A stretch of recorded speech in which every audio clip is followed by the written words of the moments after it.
ஆஹா! இது என்னப்பா இது? கொரோனா தடுப்பூசி போடலன்னா, பொது இடங்களுக்கு எங்கேயுமே முடியாது போல. தியேட்டருக்கு முடியாது போல, பள்ளிக்கூடத்துக்கு முடியாது போல, கல்லூரிக்கும் முடியாது போல. சட்ட திருத்தமே கொண்டு வந்துட்டாங்களே! அந்த மாரி தான் நெறைய பேர் நெனச்சுட்டு இருக்காங்க. ஆனா அது உண்ம இல்ல. இது ஒரு பொய் பிரச்சாரம். எப்படிப்பட்ட பொய் பிரச்சாரம் அப்படிங்கிறத இப்ப நம்ம பார்ப்போம். சட்டத்துலலாம் எந்த ஒரு மாற்றமும் கொண்டு வரப்படல. ஏதோ ஒரு அரசு ஊழியர் ஒரு சாதாரண கடிதத்த எழுதி போட்டிருக்காரு. அந்த கடிதத்த எடுத்து வச்சுக்கிட்டு, இந்த மாரி சட்டத்திலே மாற்றத்த கொண்டு வந்துட்டாங்க. அதனால நீங்க கொரோனா தடுப்பூசி போடல அப்படின்னா, நீங்க யாருமே வீட்ட விட்டு வெளில முடியாது அப்படின்னு ஊடகம் ஒரு பொய் பிரச்சாரம் பண்றாங்க. இப்போ இந்த செய்தி ஊடகங்கள் ஒரு லெட்டர வச்சுக்கிட்டு இந்த பொய் பிரச்சாரம் பண்ணாங்கன்னு நான் சொன்னேன்ல. அந்த லெட்டர் என்ன அப்படிங்கிறத இப்ப நம்ம பார்ப்போம். இதுதாங்க அந்த லெட்டர். இத வச்சுட்டு தான் ஊடகங்கள் எல்லாம் பொய் பிரச்சாரம் பண்றாங்க. இந்த லெட்டர்ல இருக்கக்கூடிய முக்கியமான பகுதிகள மட்டும் நான் படிக்கிறேன். சரியா? முதல்ல இந்த செக்ஷன படிப்போம்.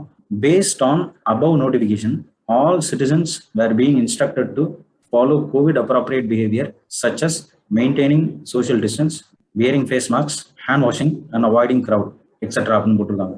இதுல சிட்டிசன்ஸ் எல்லாரையும் என்ன சொல்லியிருக்காங்க? இவங்க எல்லாருமே கட்டாயமா மாஸ்க் போட்டுக்கணும், சமூக இடைவெளி கடைபிடிக்கணும், கைகளை கழுவணும், கூட்டத்தை தவிர்க்கணும் அப்படின்னு இது கட்டாயம் அப்படின்னு நான் சொல்லியிருக்காங்க. என்ன சொல்லியிருக்காங்க பாருங்க. வேர் பீயிங் இன்ஸ்ட்ரக்டட் டு இன்ஸ்ட்ரக்டட்னா பரிந்துரைக்கப்படுகின்றார்கள். ஒரு அட்வைஸ். இந்த அட்வைஸ நீங்க உங்களுக்கு நல்லதா பட்டுச்சு அப்படின்னா நீங்க அதை பின்பற்றலாம். இல்ல உங்களுக்கு நல்லதா படல, இது எனக்கு தேவையில்ல அப்படின்னு நீங்க நினைச்சீங்கன்னா நீங்க பின்பற்றணுங்கிற அவசியம் கிடையாது. சரியா? அதுக்கு அடுத்து பார்ப்போமா? இந்த செக்ஷனை படிக்கிறேன். No person who knows that he is suffering from a notified disease shall expose other persons to the risk of infection by his presence or conduct in any street or public place or any market, theater, school, college, playground, hotel, hostel, factory, shop அப்படின்னு ஒரு list ஒன்று போட்டிருக்காங்க. அதாவது அதுல என்ன சொல்லியிருக்காங்க? தடுப்பூசி போடாதவர்கள் இந்த பொது இடங்களுக்கு போகக்கூடாது அப்படின்னு சொல்லல.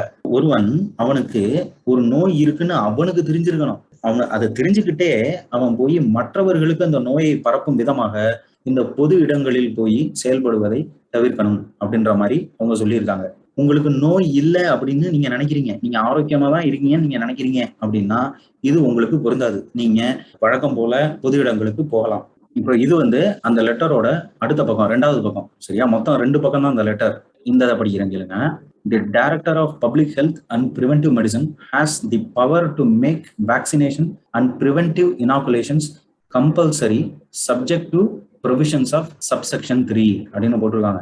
அதாவது சுகாதாரத்துறையோட டைரக்டர் அவங்களுக்கு ஒரு பவர் இருக்கான். என்ன பவர் அப்படின்னா இந்த வேக்சினேஷன் அப்புறம் இந்த தடுப்பு மருந்துகள் அது எல்லாத்தையும் கட்டாயமாக ஆக்குவதற்கான ஒரு பவர் இருக்கான்.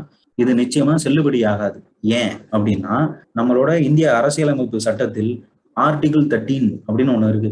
ஒரு கவர்மெண்ட் ஆர்டரோ இல்லை சட்டமாவே இருந்தாலும் அது இந்திய குடிமகன்களின் அடிப்படை உரிமை, ஃபண்டமெண்டல் ரைட்ஸ் அப்படிங்கிறத பறிக்கும் விதமாக இருக்கின்றது அப்படின்னா அது செல்லுபடியாகாது. அதுதான் ஆர்டிகிள் 13. அதே சமயம் ஆர்டிகிள் 21 அப்படிங்கிற ஒண்ணு இருக்கு. ஆர்டிகிள் 21 படி ஒவ்வொரு இந்திய குடிமகனுக்கும் எந்த மருத்துவத்தினையும் நான் தேர்ந்தெடுக்கணும். அதே சமயம் நான் மருத்துவமே பார்க்க விரும்பல அப்படின்னாலும் அதுக்கும் அவனுக்கு உரிமை இருக்கு.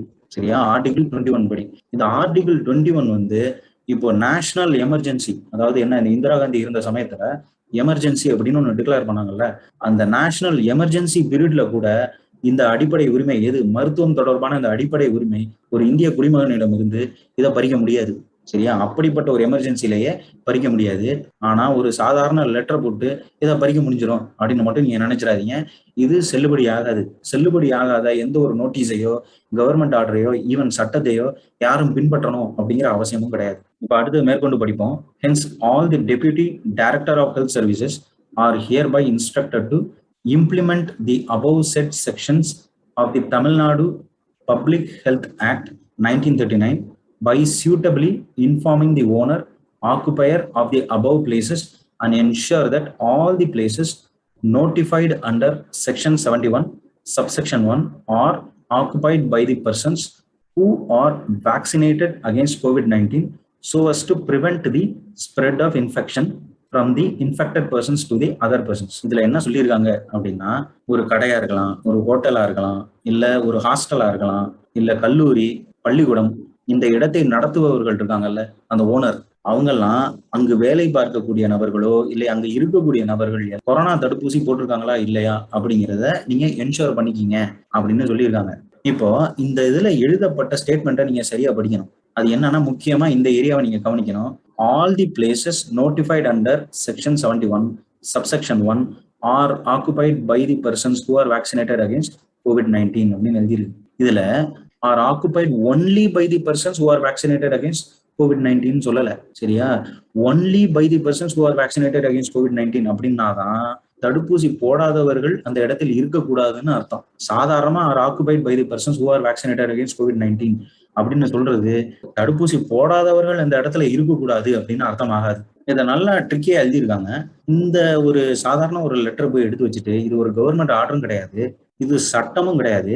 இதை போய் எல்லா ஊடகமும் என்ன பண்றாங்க, சட்டம் மாற்றி அமைக்கப்பட்டுவிட்டது, இந்த மாதிரி நீங்க பொது இடங்களுக்கு செல்லணும் அப்படின்னா நீங்க கொரோனா தடுப்பூசி போட்டாதான் நீங்க செல்ல முடியும் அப்படின்ற மாதிரி எல்லா ஊடகமும் ஒரு பொய் பிரச்சாரத்தை பண்ணிட்டு இருக்காங்க.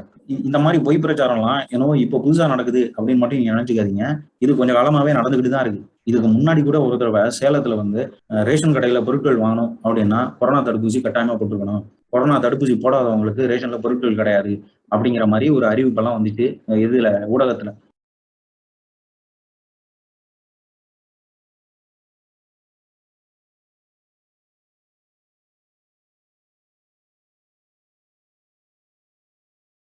இந்த மாதிரி ஒரு செய்தியை நீங்க பார்த்தோன்னே ஐயோ ரேஷன் கடையில பொருட்கள் வாங்கணும் அப்படின்னா கொரோனா தடுப்பூசியை கட்டாயமா போட்டுக்கணுமாமே, அப்பனா போய் போட்டு வந்துருவோம் அப்படின்னு நீங்க நினைக்கிறதுக்கு பதிலா முதல்ல நீங்க யோசிங்க. என்ன யோசிக்கணும்னா, இந்த மாதிரி ஒரு ஆணைய ஒரு அரசு ஊழியர் இடுறதுக்கு அவருக்கு முதல்ல அதிகாரம் இருக்கா அப்படின்னு நீங்க யோசிக்கணும். ஒரு எடுத்துக்காட்டு சொல்லணும்னா, இப்போ ஒரு பஸ் கண்டக்டரோ இல்ல ஒரு பஸ் டிரைவரோ உங்கள்கிட்ட சொல்றாரு, என்ன சொல்றாரு, நாளையில இருந்து நீங்க உங்க வீட்டுக்குள்ள போகக்கூடாது அப்படின்னு சொல்றாருன்னு வச்சுங்களேன். முதல்ல நீங்க என்ன கேட்பீங்க, நீ யாரையா அதை சொல்றதுக்கு, உனக்கு என்ன ரைட்ஸ் இருக்கு அப்படின்னு கேட்பீங்களா இல்லையா? ஏன் கேட்குறீங்க, அந்த பஸ் டிரைவருக்கும் பஸ் கண்டக்டருக்கும் இந்த மாதிரி நீ உன் வீட்டுக்குள்ள போகக்கூடாதுன்னு சொல்றதுக்கு அதிகாரம் கிடையாது அப்படின்ற காரணத்தினால நீங்க அப்படி கேட்குறீங்க. அதே மாதிரிதான் இந்த மாதிரி ஊடகத்துல ஒரு செய்தி சொல்றாங்க. என்ன சொல்றாங்க, ரேஷன் கடையில பொருட்கள் வாங்கணும் அப்படின்னா நீ கொரோனா தடுப்பூசி கட்டாயமாக போட்டுக்கணும் அப்படிங்கிற ஒரு செய்தியை பார்த்தோன்னே இதை சொல்றதுக்கு உனக்கு அதிகாரம் இருக்கா அப்படின்னு நீங்க முதல்ல பார்க்கணும். ஆர்டிகிள் 13ங்கிறத முன்னாடி உங்கள்கிட்ட சொன்னேன். அது என்ன அப்படின்னா, அடிப்படை உரிமைகள், நம்மளோட அடிப்படை உரிமைகளை மீறுற மாதிரி கவர்மெண்ட் ஆர்டரோ இல்ல சட்டமோ எதுவும் செல்லுபடி ஆகாது. செல்லுபடி ஆகாத சட்டத்தை யாரும் பின்பற்றணும் அப்படிங்கிற அவசியமும் கிடையாது. அதை நல்லா மைண்ட்ல ஞாபகம் வச்சுக்கோங்க. இப்போ இந்த விவரம் தெரிஞ்ச ஒரு மனுஷன் போய் ரேஷன் கடையில போய் பேசுறாரு பாருங்க, இதை கவனிங்க நல்லா.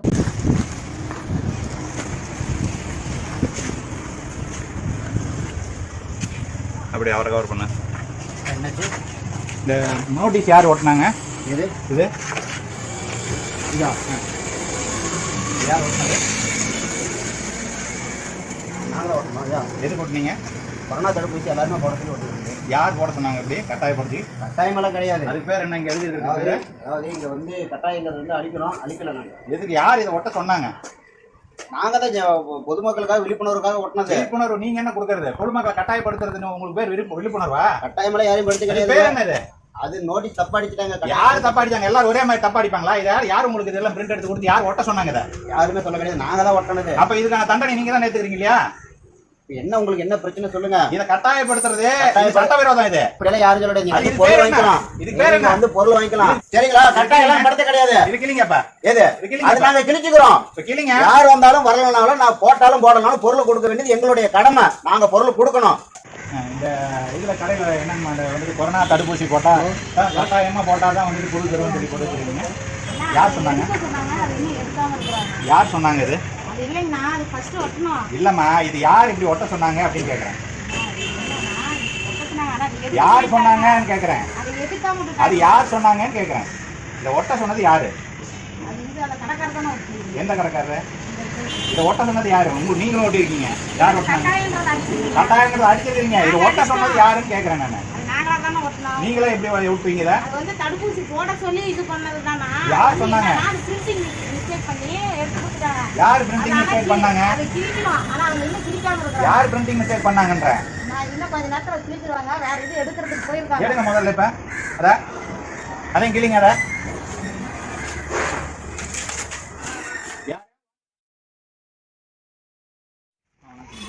நல்லா இருக்கீங்களா? என்னம்மா அது?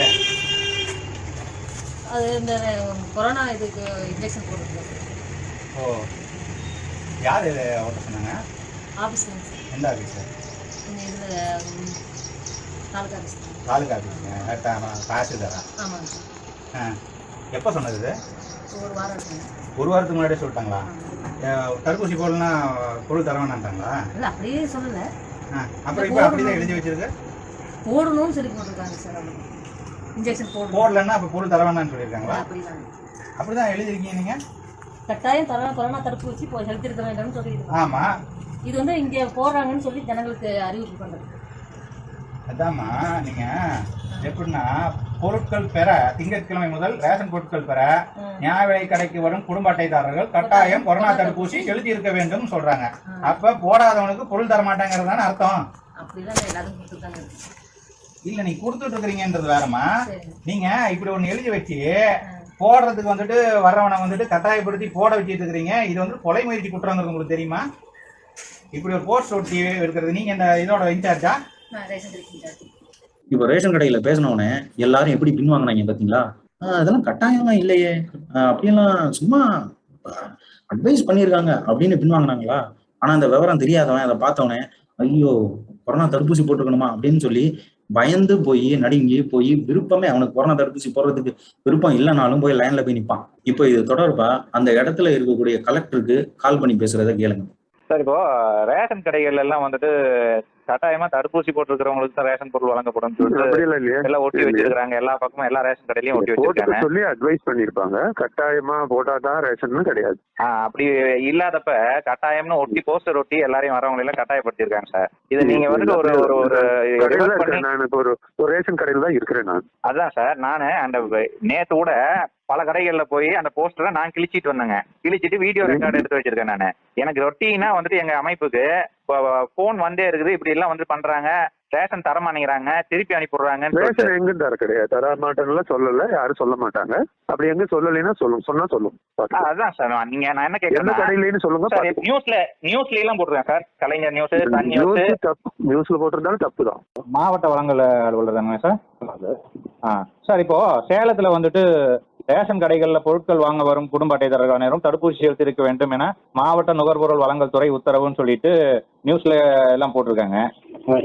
ரேஷன் கடைகள்லயும் எல்லாம் வந்துட்டு இந்த மாதிரி போஸ்டர் ஒட்டியிருக்காங்க. இல்ல போஸ்டர் ஓட்டுங்க, ஊசி போட்டுக்கணும் அப்படின்றது மாதிரி. அதுதான் நம்ம கேம்ப் நடத்தணும் இல்லைங்களா, மெகா கேம்ப். அதுக்கு எல்லாரும் ஊசி போட்டுக்கணும் அப்படின்ற அந்த இதுதான் தவறா யாரோ சொல்லியிருக்காங்க. எல்லாரும் ஊசி போட்டுக்கணும்னா தவறா ஒரு செய்தி. அப்புறம் போஸ்டர் வந்துட்டு எல்லா ரேஷன் கடையிலயும் போஸ்டர் ஒட்டி இருக்கு. நீங்க கேட்டா நீங்க தான் சொன்னீங்க அப்படின்னு சொல்லி சொல்றாங்க. யார் சொன்னது? ரேஷன் கடையிலேயே தாசில்தார் மூலியமா வந்துட்டு உத்தரவு எங்களுக்கு, அதனால நாங்க ஒட்டியிருக்கோன்ட்டு. அவங்க கோஆப்ரேட்டிவ்ல ஒட்டியிருப்பாங்க. கட்டாயம் ஒட்டியிருக்காங்களே. கட்டாயம் ஒட்டியிருக்காங்களா? ஆமா, அதே மாதிரி இது நியூஸ்ல போட்டிருக்கிறதும் கட்டாயம்னு தான் போட்டுக்கிறாங்க. அது எப்படி சார் ஒரு நியூஸ் சேனல்ல வந்துட்டு நீங்க சொன்ன வேர்ட்ஸை யூஸ் பண்ணாம அவங்களா வந்துட்டு ப்ரெடிக்ட் பண்ணிக்குவாங்களா ஒரு விஷயத்த? எந்த நியூஸ்ல போட்டிருக்காங்க சார்? கலைஞர் நியூஸ்ல போட்டிருக்காங்க, சன் நியூஸ்ல போட்டிருக்காங்க. கலைஞர் நியூஸ், சன் நியூஸ்லயா? இது கட்டாயம் தான். ஆமா சார், அனைவரும் போட்டுக்கொள்ள, அனைவரும் போட்டு சார். அதான் நான் பாருங்களேன் அந்த அறிவை. ரேஷன் கடைகளுக்கு பொருட்கள் வாங்க வரும் குடும்ப அட்டைதாரர்கள் அனைவரும் தடுப்பூசி செலுத்தி இருக்க வேண்டும் என மாவட்ட நுகர்பொருள் வழங்கல் துறை உத்தரவு. சேலம் மாவட்ட இன்னொரு இது வந்துட்டு கலைஞர்ல, சரிங்களா? சன் நியூஸ்ல தடுப்பூசி செலுத்தினால் மட்டுமே ரேஷன் பொருட்கள்.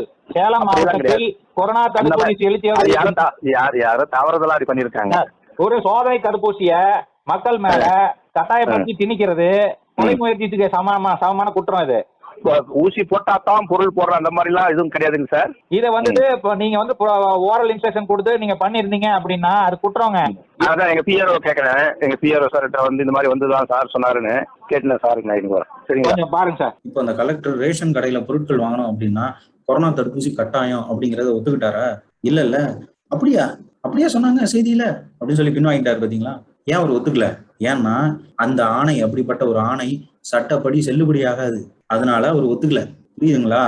இதே ஒரு பஸ் டிரைவரோ இல்லை ஒரு கண்டக்டரோ உங்களை பார்த்து நீங்கள் உங்கள் வீட்டை விட்டு வெளில போகக்கூடாது அப்படின்னு சொன்னார் அப்படின்னா அதை சொல்கிறதுக்கு உனக்கு எங்கே அதிகாரம் இருக்குது? நீ யார் அதை சொல்கிறதுக்கு அப்படின்னு தட்டி கேட்கக்கூடிய நீங்கள், இதே ஒரு மாவட்ட ஆட்சியர் நீங்கள் ஒரு ஊசியை போடல அப்படின்னா உங்கள் வீட்டை விட்டு நீங்கள் வெளில போக முடியாது அப்படின்னு சொல்கிறாரு. அப்படிங்கும்போது அதை யாரும் தட்டி கேட்குறது இல்லை.